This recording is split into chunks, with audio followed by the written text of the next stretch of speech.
Welcome, ladies and gentlemen. Today we are talking about The Menu. I was fortunate enough to see this at the BFI. This was the secret film that was actually played at the BFI in 2022. So what's the Menu about? Well, a lot of things going on here at play. Okay.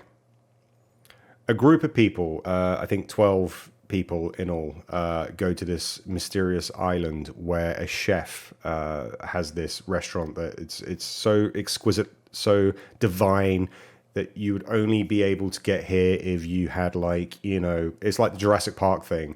You'd have to be a millionaire to get to this place. He is bestowed as this renowned chef that everything that he does is exquisite.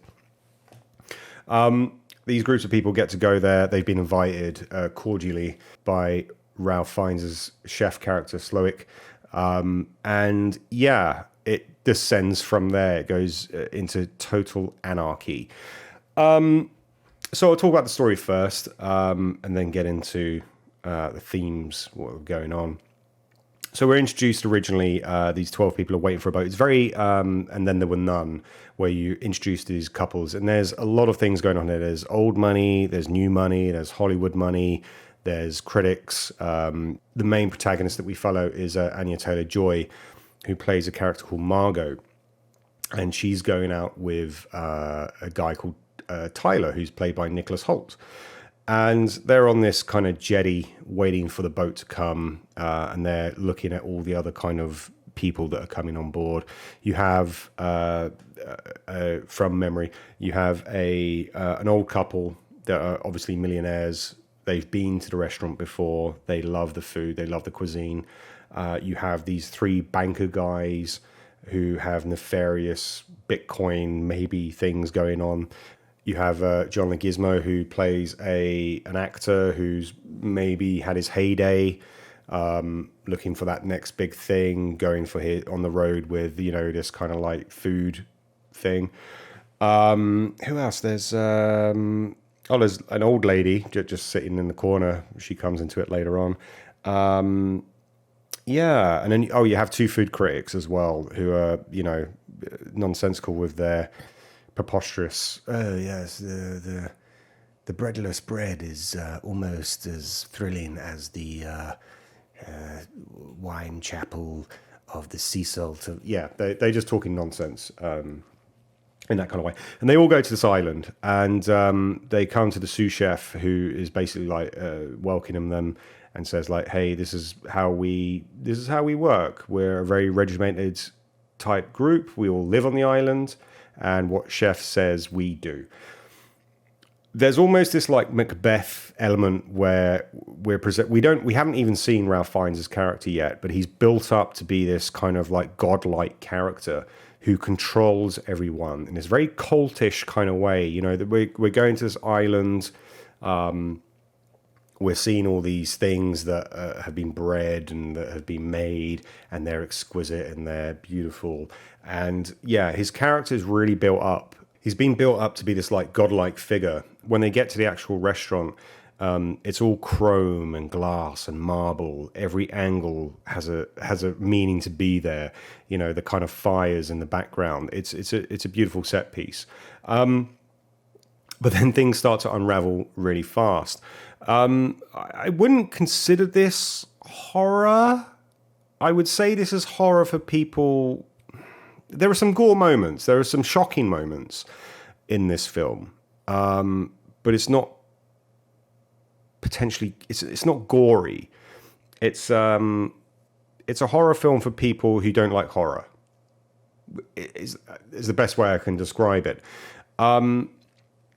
So yeah, you have these characters, and what I loved about this as well is that there's chapters in this film, and they're kind of relegated to the course of the dinners. So for the starters, for example, you have on the screen, it comes up with with what's been served, but the preposterousness and pomposity of the chef and how he deliberates things, it's almost he's going for a theatrical theme for everything. He knows, he has this thing where he comes out for the first, he does his clap, and when he claps, all his chefs in the kitchen stand guard. Like, they are an army for him.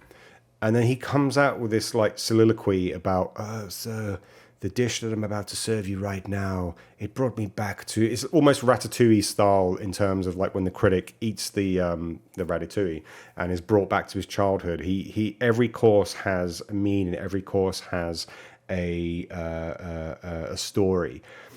But these stories are, in your heads and in Margot's head, they're preposterous. So she's going out with Tyler, and Nicholas Hoult fantastically plays this as a sycophantic sort of fanboy. So he's there because he loves the chef. He loves Chef Slovak. And he's there, like, you know, doing the kind of whole Instagram capturing his food. Whereas Margot's sitting there going, I don't really understand why this is costing so much and why this is so much of a thing. She's like the everyman, and that's where I think the film plays so well, because you would be that character. You would be that person going like, imagine spending £1,000 to go to a restaurant to have. There's one point, for example, where where the chef serves like breadless bread. It literally comes out on there's no bread, and it's just like these little dobs, and he's like going, enjoy the breadless bread.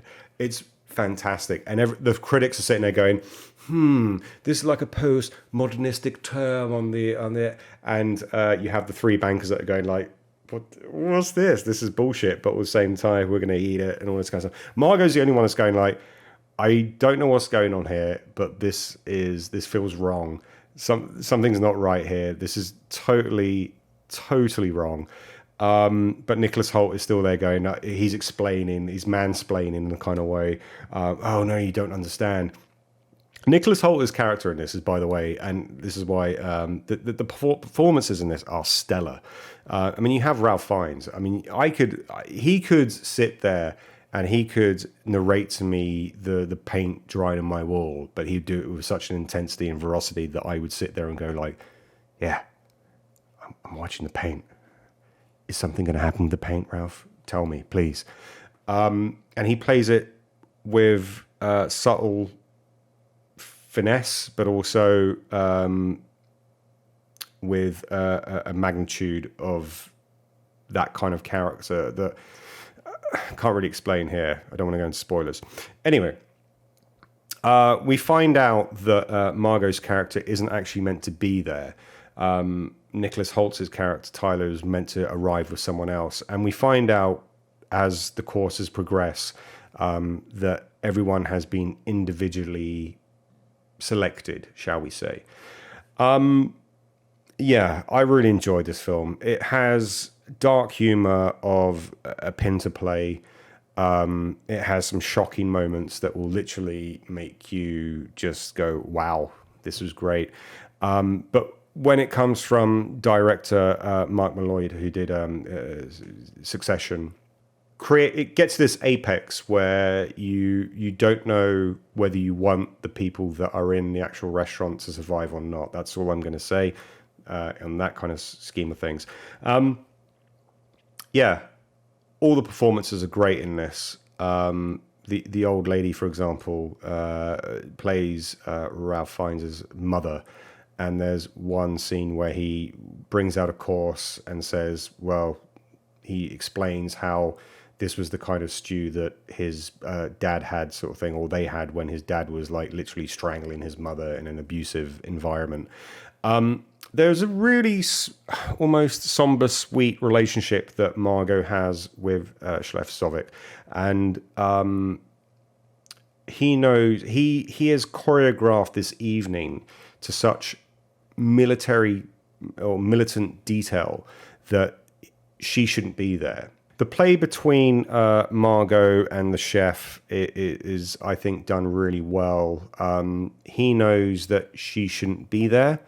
She knows that she probably shouldn't be there. And it's dealt with in such a fine, subtle way because he's planned this evening to perfection that her being there annoys him. it befuddles him. It's one of those, yeah, it's really good. As a criticism to this, I would say the third act maybe doesn't really have that climax that you're expecting. It's one of those kind of films that leads you in and tantalizes you morsel by morsel. And as those morsels become bigger, you want more. Certain events and decisions towards the end seem a little bit improbable to what we've already seen before. But that's a minor niggle. The menu for me was like a prime ribeye steak. I enjoyed everything. The flavors were delightful. I'm surprised it's not getting as much promotion as it should do. Because I really want to see more from these writers and directors as well. So yeah, check it out. That was the menu, and I hope you enjoyed. If you have, then please like, subscribe, and I'll see you on the next one. Thanks, bye.